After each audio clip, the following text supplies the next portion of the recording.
Hello साथियों। तो आप सभी का फिर से मोस्ट वेलकम है यूट्यूब चैनल विजेता कुल में और बिहार एसएससी सीजीएल के एक नए प्रश्न पत्र में। तो फ्रेंड्स, प्रतिदिन बिहार एसएससी सीजीएल का 2 सेट आप सभी को प्रतिदिन प्रोवाइड किया जा रहा है, जिसमें अभी आपका एडुटेरिया का सेट नंबर 6 डिस्कस होने वाला है एडुटेरिया का, और रुक्मिणी का भी सेट प्रतिदिन आप सभी को मिल रहा है। तो फ्रेंड्स, दोनों का प्लेलिस्ट बना हुआ है, एडुटेरिया का भी और रुक्मिणी का भी, इसलिए आप दोनों सेट ज़रूर पूरा करिए। यहाँ से बहुत सारा सवाल आपका बिल्कुल एग्जाम में आता है। तो फ्रेंड्स, आज का सेट शुरू करें, सेट नंबर 6। उससे पहले कल के प्रश्न का उत्तर आप सभी को बताते हैं।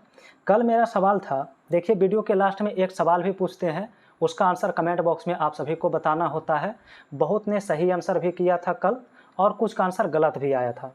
तो हमारा सवाल कल का जो सवाल था वो था कि आर्टिकल 1 में क्या कहा गया है, अनुच्छेद 1 में क्या कहा गया, ये मेरा कल का प्रश्न था।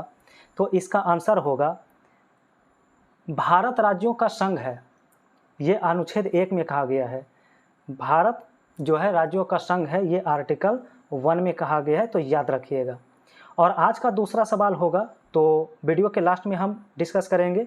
और कमेंट आया था कि सर आप ऑप्शन भी दे दीजिए, तो बिल्कुल आज से क्वेश्चन के साथ 4 ऑप्शन भी आपको मिलेगा। आप उन ऑप्शन से सही आंसर बताइएगा।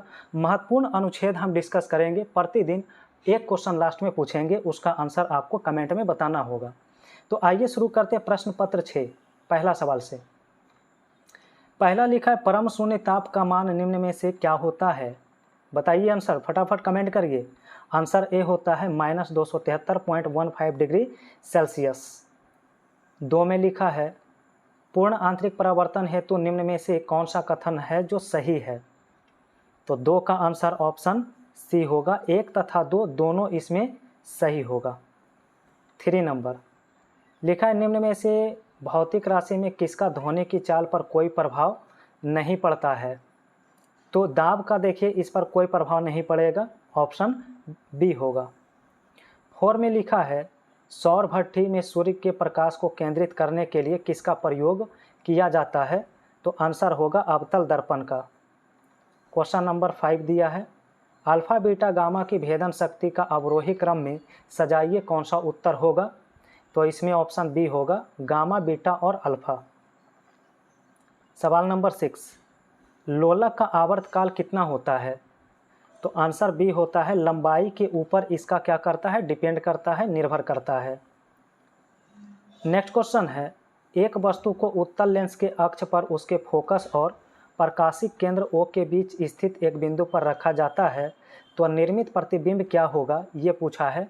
तो 7 का आंसर सी होता है, आभासी और बड़ा। क्वेश्चन 8 लिखा है, अच्छे अवशोषक अच्छे उत्सर्जक होते हैं, यह कथन किसका है। तो 8 का आंसर याद रखिए, किरचॉफ का नियम कहलाता है। तो नेक्स्ट क्वेश्चन फ्रेंड्स आपका 9 से बताना है। लिखा है, निम्न में से कौन सा पार अपसारी विकास का उदाहरण होता है। तो 9 का आंसर बी होगा, व्हेल और मानव के अग्रपाद की अस्थियां। 10 में लिखा है कि स्कर्वी रोग किस विटामिन की कमी से होता है। 10 का आंसर तो सबका सही होगा, विटामिन सी की कमी से। नेक्स्ट क्वेश्चन 11 से चलेंगे, कौन सा हार्मोन बच्चे के जन्म के दौरान गर्भाशय के संकुचन को उत्तेजित करता है। तो आंसर होता है ऑक्सीटोसिन।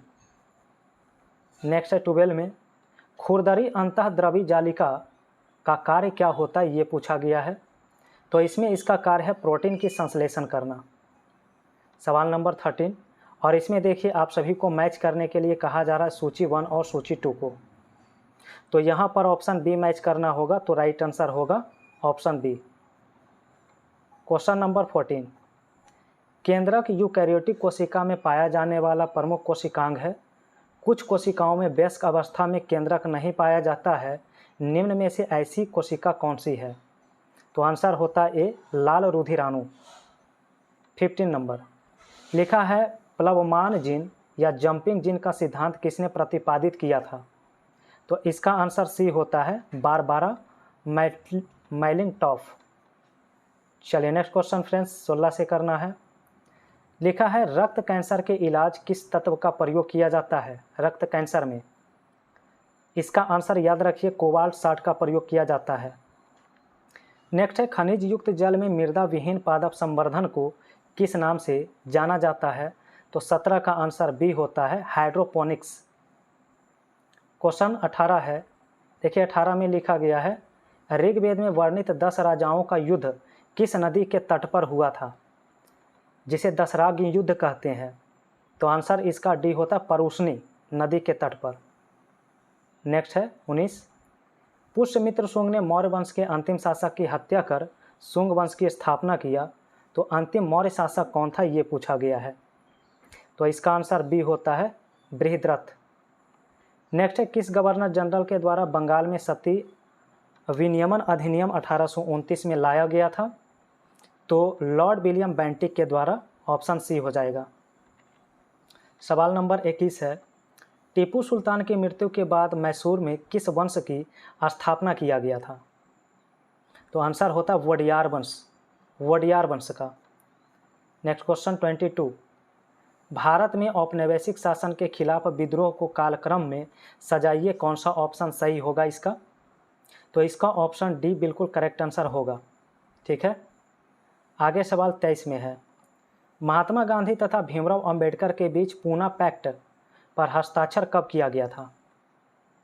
23 का आंसर याद रखिए 24 सितंबर 1932 ईस्वी को। नेक्स्ट है all India trade union Congress के प्रथम अध्यक्ष किसे नियुक्त किया गया है? 24 का आंसर ऑप्शन बी होगा, लाला लाजपत राय को नियुक्त किया गया था। क्वेश्चन नंबर 27 दिया है, पृथ्वीराज रासो की रचना किसके द्वारा किया गया? कल ही सेट में हम डिस्कस किए थे, इसका आंसर चंदवर दाई। नेक्स्ट है जल की अस्थायी कठोरता को दूर करने के लिए किस विधि का इसमें प्रयोग किया जाता है? तो आंसर होता आयन विधि का। 29 में दिया है, निम्न में से कौन सा कथन सही नहीं है? तो इसका आंसर सी होगा, विरंजक चूर्ण हल्के लाल रंग के पाउडर होता है, तो गलत है। क्वेश्चन नंबर 30, निम्न में से किसे वुड अल्कोहल के रूप में भी जाना जाता है, बताइए? तो वुड अल्कोहल कहा जाता है मेथेनॉल को। नेक्स्ट है निम्न में से बोरेक्स का सही संगठक इनमें से कौन सा है? तो इसका आंसर बी होता है सोडियम, बोरॉन, ऑक्सीजन और हाइड्रोजन। नेक्स्ट क्वेश्चन लिखा है, टेफ्लॉन निम्न में से किसका एक बहुलक है? तो 32 का आंसर ए होता है टेट्रा क्लोरोएथिलीन का। नेक्स्ट है लिथियम, सोडियम, बेरिलियम, ऑक्सीजन की परमाणु त्रिज्या का सही कर्म क्या होगा? तो इसका आंसर डी होता है। ठीक है, क्वेश्चन नंबर 34, एक से अधिक ठोस रूपांतरण में ठोस के अस्तित्व को किस रूप में जाना जाता है? 34 का आंसर बी होगा राइट, बहुरूपता कहते हैं। नेक्स्ट है एल्कीन का हाइड्रोजनीकरण किसकी उपस्थिति में किया जा सकता है? तो फ्रेंड्स आंसर होता है निकेल। क्या होता है इसका आंसर? निकेल होता है।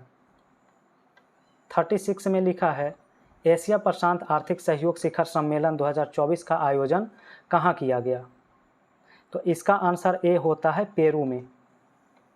37, यूनेस्को के क्रिएटिव सिटीज नेटवर्क में शामिल किस भारतीय शहर को विश्व शिल्प परिषद द्वारा विश्व शिल्प शहर के रूप में मान्यता दिया गया है?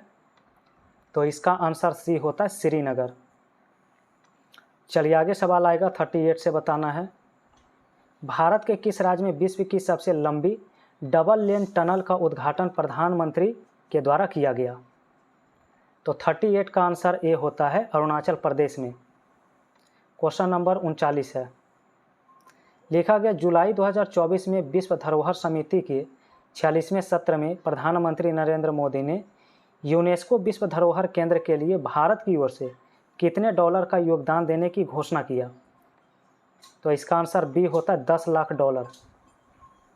नेक्स्ट है, भारत में तेंदुओं की स्थिति रिपोर्ट के अनुसार देश में तेंदुओं की सर्वाधिक संख्या जो है किस राज्य में होता है?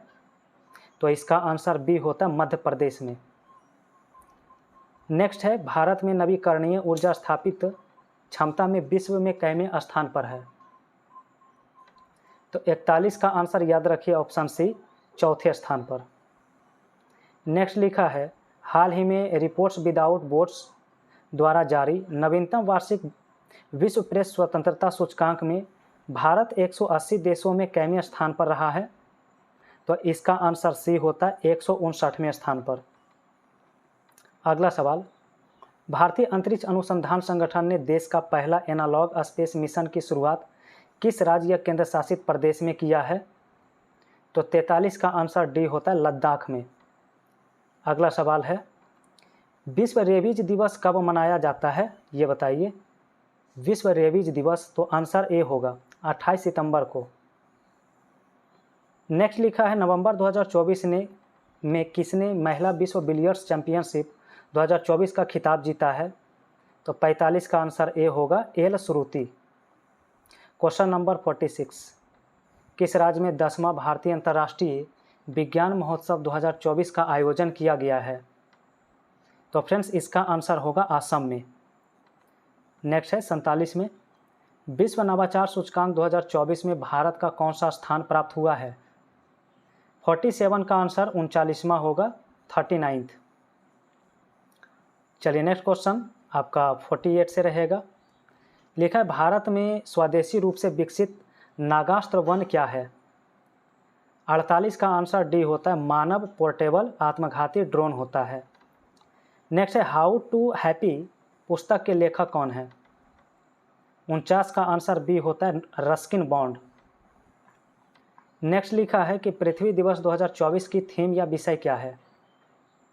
आंसर होगा planet and plastic. Next question 51 देखेंगे, दिया हुआ है ब्लू कार्बन क्या होता है? तो इसका आंसर ए होगा महासागर और तटीय पारिस्थितिकी तंत्रों द्वारा संग्रहित कार्बन। सवाल नंबर 52, राज्य के अधिकतम से न्यूनतम साक्षरता अनुसार सही क्रम को इंगित कीजिए 2011 की जनगणना के अनुसार। आंसर इसका ऑप्शन डी होगा केरल, मिजोरम, गोवा और त्रिपुरा। सवाल नंबर 53 आ चुका है, जिसमें आपको मैच करना है 53 में कौन सा आंसर सही होगा। तो इसमें 31-42 आपका सही मैच होता है, ऑप्शन बी। नेक्स्ट बताना 54 में राष्ट्रपति के चुनाव के लिए निर्वाचन मंडल में कौन से सदस्य शामिल होते हैं? इसका आंसर क्या करेंगे? तो ऑप्शन सी करेंगे, संसद के दोनों सदनों के निर्वाचित सदस्य और राज्य विधानसभाओं के निर्वाचित सदस्य होगा। 55, निम्न में से कौन सा जैव निम्नीकरण बायोडिग्रेडेबल प्रदूषक नहीं है? इसका आंसर होगा कीटनाशक। तो फ्रेंड्स अब अगला सवाल 56 से करिए। लिखा है, निम्न में से कौन सा कृषि पद्धतियों का सही क्रम है? इसका आंसर बी होगा मिट्टी तैयार करना, बुआई, सिंचाई और कटाई।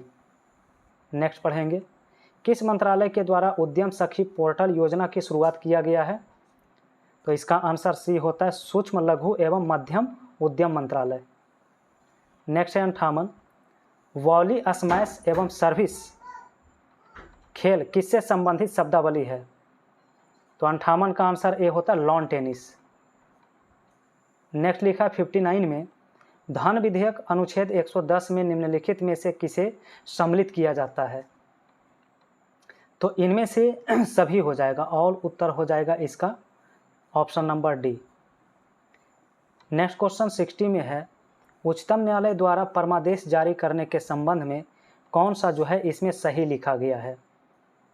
तो इसमें आंसर याद रखिए ए होगा किसी अधिकारी को सरकारी आदेश निभाने के लिए।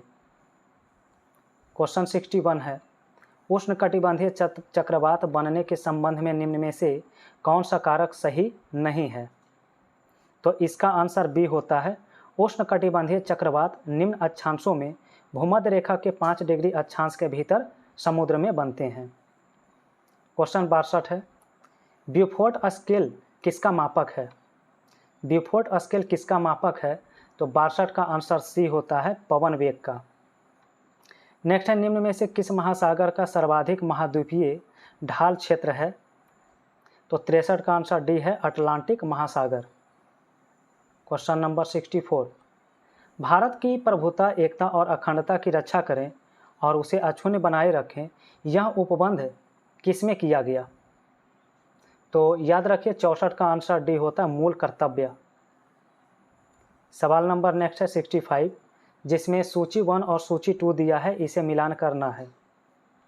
तो 65 में आपका ऑप्शन ए ही राइट हो रहा है, ठीक है, 34 से 21। सवाल नंबर 66, निम्न में से कौन सी संस्था विश्व बैंक की निजी शाखा के रूप में जानी जाती है, ये बताना है। तो 66 का आंसर फ्रेंड्स बी होगा, याद रखिए, अंतर्राष्ट्रीय वित्त निगम। नेक्स्ट पूछा है, क्वार्टजाइट किसका कायांतरित रूप होता है। तो 67 का आंसर ऑप्शन बी होगा, बलुआ पत्थर का। नेक्स्ट क्वेश्चन, निम्न में से कौन सा पंचशील सिद्धांत नहीं है। 68 का आंसर देखिए बी होता है, गुटनिरपेक्ष जो लिखा है इसमें संबंधित नहीं है। नेक्स्ट है 69, लोकसभा में अनुसूचित जनजाति के लिए जिस राज्य में सर्वाधिक आरक्षित सीटें हैं वह कौन सा राज्य है। तो इसका आंसर होगा मध्य प्रदेश। नेक्स्ट क्वेश्चन पढ़िए 70 में, लिखा गया निम्न में से कौन सा व्यक्ति 1953 में भारत सरकार द्वारा गठित राज्य पुनर्गठन आयोग के सदस्य नहीं थे। तो तेज बहादुर सप्रू इसमें शामिल नहीं थे, बाकी हृदयनाथ कुंजरू, फजल अली और पनिकर शामिल थे। चलिए अगला सवाल 71 है, तो इसका आंसर बताइएगा क्या होगा। इसका ऑप्शन सी होगा। कौन सा ऑप्शन? सी मैच करेगा। आगे सवाल 72 दिया है, निम्न में से कौन सी अमेरिकी देश ओपेक का सदस्य है। तो 72 का आंसर डी होता है, वेनेजुएला। चलिए सवाल नंबर नेक्स्ट आएगा 73, लिखा यदि एक दी हुई समय अवधि में कीमतें तथा मौद्रिक आय दोनों दोगुनी हो जाए तो वास्तविक आय पर क्या प्रभाव पड़ेगा। तो वास्तविक आय अपरिवर्तित रहेगा इसमें। नेक्स्ट क्वेश्चन पढ़ेंगे, हिंदू वृद्धि दर किस वृद्धि दर से संबंधित होता है। तो 74 का आंसर डी होगा, इनमें से कोई नहीं। नेक्स्ट है 75, निम्न में से एक तृतीयक क्षेत्र क्रियाकलाप के अंतर्गत कौन सा आता है इसमें। तो 75 का ऑप्शन नंबर डी आपका करेक्ट आंसर बन जाता है। तो फ्रेंड्स ये था आप सभी का 75 सवाल, जहां पर हम जीके जीएस का प्रतिदिन क्वेश्चन डिस्कस कर रहे हैं। ठीक है, अब बारी है आज का सवाल। आज का सवाल क्या है और इसका ऑप्शन आप लोग देख के आंसर कमेंट बॉक्स में बताइएगा। चलिए आज का सवाल है, ध्यान से सुनेंगे फ्रेंड्स आज का सवाल। तो आज का सवाल है कि संसद को नए राज्य की स्थापना या प्रवेश करने की शक्ति किस अनुच्छेद के तहत दिया गया है। सवाल फिर से सुनिएगा। क्वेश्चन है, संसद को नए राज्य की स्थापना या प्रवेश की शक्ति किस अनुच्छेद के तहत दिया गया है। तो इसका ऑप्शन आप देखेंगे तो पहला अनुच्छेद है, पहला ऑप्शन अनुच्छेद 1, दूसरा ऑप्शन है अनुच्छेद 2, तीसरा ऑप्शन है अनुच्छेद 3 या चौथा ऑप्शन है अनुच्छेद 4। तो इन चारों में एक ऑप्शन सही है। इसका आंसर आपको कमेंट बॉक्स में बताना है। आज का सवाल का आंसर क्या होगा फटाफट कमेंट करिए। और प्रतिदिन अभी महत्वपूर्ण आर्टिकल से सवाल हम प्रतिदिन पूछेंगे और इस प्रकार आपका सारा आर्टिकल क्लियर होते चला जाएगा। तो फ्रेंड्स अगर वीडियो आप सभी को पसंद आया है तो फटाफट वीडियो को लाइक करके चैनल को सब्सक्राइब करिए, बेल आइकन की घंटी प्रेस करिए और वीडियो को शेयर करिए। और आप सभी को प्रतिदिन ये सेट मिल रहा है, एडुटेरिया का भी और प्लेटफॉर्म का भी, दोनों सेट प्रतिदिन आप करिए। और भी न्यू अपडेटेड सेट आने वाला है, वो भी कराएंगे। तो फ्रेंड्स फिर से एक नए प्रैक्टिस सेट में हम कल के वीडियो में आप सभी से मिलेंगे। Thank you so much.